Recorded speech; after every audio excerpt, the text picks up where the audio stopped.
فرش التراب يضمني وهو غطاء.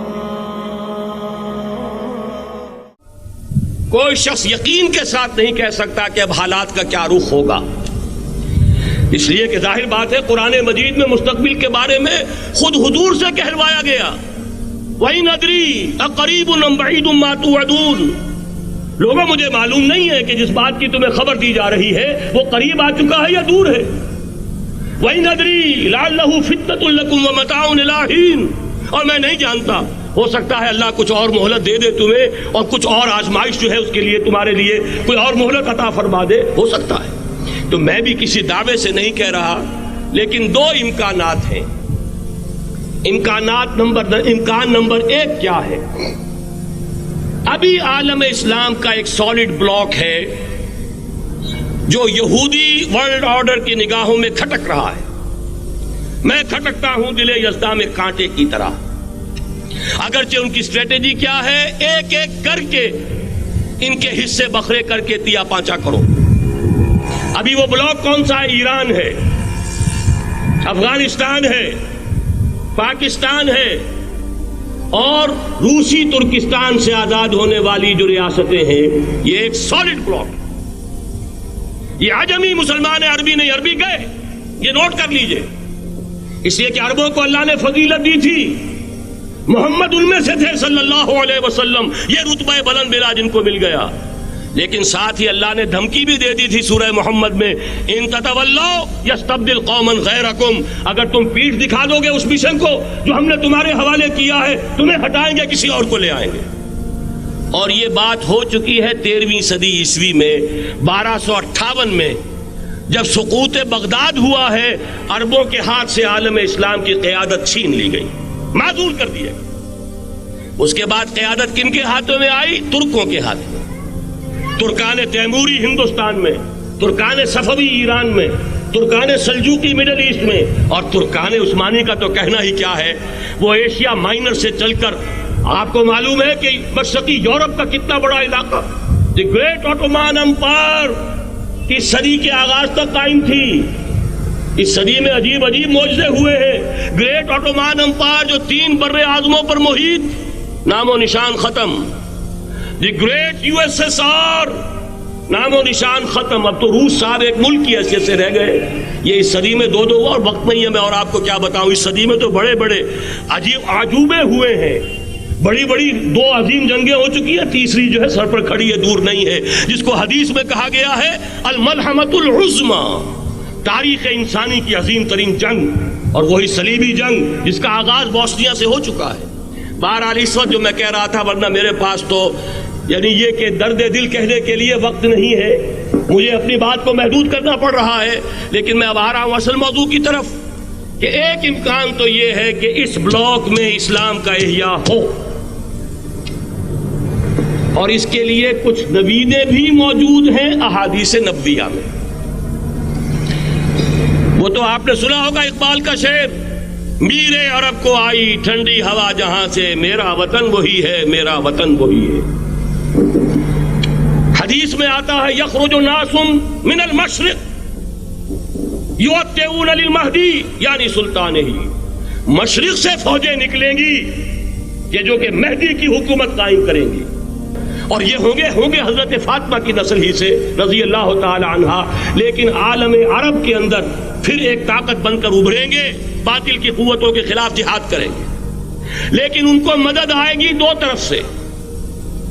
ایک زمینی مدد آئے گی مشرق سے، ایک آسمانی مدد آئے گی. عیسیٰ ابن مریم کا نزول، حضرت مسیح علیہ الصلوۃ والسلام جو زندہ آسمان پر اٹھائے گئے تھے نازل ہوں گے. اور در حقیقت ان 2 مددوں کے نتیجے میں پھر یہود کا قلعہ قمع ہوگا، اور یہی گریٹر اسرائیل ان کا گریٹر گریو یارڈ بن کر رہے گا، عظیم تر قبرستان بن کر رہے گا. اس کی بڑی واضح حدیثیں موجود ہیں، اس کی بڑی تفصیلی خبریں موجود ہیں. یہ احادیث کی کتب کے اندر بدقسمتی سے ہماری اس کی طرف توجہ نہیں. ایک تو یہ ہو سکتا ہے. اسی طریقے سے ایک اور حدیث ہے، یخرج من خراسان رایات سود اور یہ مسلم شریف کی روایت ہے، نوٹ کیجئے گا، نہیں ترمذی شریف کی روایت ہے، یخرج من خراسان آیات سود لا یردھا شیء حتی تنصب بإیلیا. اور خراسان حضور کے زمانے میں آج کے افغانستان کا نام تھا. جتنا خون یہاں پر خلوص کے ساتھ دیا گیا ہے اس کی مقدار بھی کم نہیں ہے. یہاں سے خیر برآمد ہوگا. اور دوسری بات اپنے بارے میں نوٹ کر لیجئے، یہ پاکستان، بچا کھچا Pakistan, what remains of Pakistan, یہ اصل میں ہے کیا؟ مولانا بہت خوبصورت انداز میں فرما رہے تھے، یہ 313 نہیں تھے، اسلام تھا. اسی طرح نوٹ کیجئے، پاکستان نہیں ہے، 4 صدیوں کی تجدیدی مساعی کا حاصل ہے. آپ نے کبھی نوٹ کیا ختم نبوت کے بعد اب سب سے اونچا منصب کس کا ہے؟ مجددین. سنن ابی داؤد کی روایت، ان اللہ یبعث فی هذه الامہ علی راس کل 100 عام من یجدد لها دینها. اور نوٹ کیجئے، کوئی بات ہے 1000 برس تک سارے مجدد عالم عرب میں پیدا ہوئے.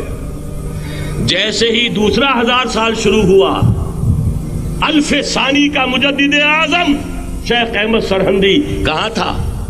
صنم خانہ ہند میں حاضر ہوا. میں شیخ مجدد کی لحد پر، وہ خاک کے ہے زیر فلک مطلع انوار، گردن نہ جھکی جس کی جہانگیر کے آگے، جس کے نفس گرم سے ہے گرمی اعراض. وہ پھر 12ویں صدی کا مجدد اعظم امام الہند شاہ ولی اللہ دہلوی، 13ویں صدی کا مجدد اعظم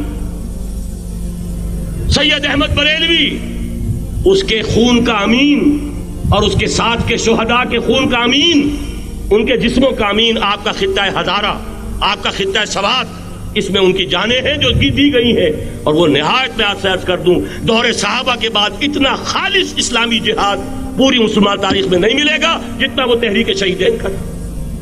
14ویں صدی ہجری میں شیخ الہند جیسا مجاہد اعظم کہ انگریز نے گرفتار کر کے قید بھی کیا ہے، تو کہاں؟ ہندوستان میں نہیں، کہاں؟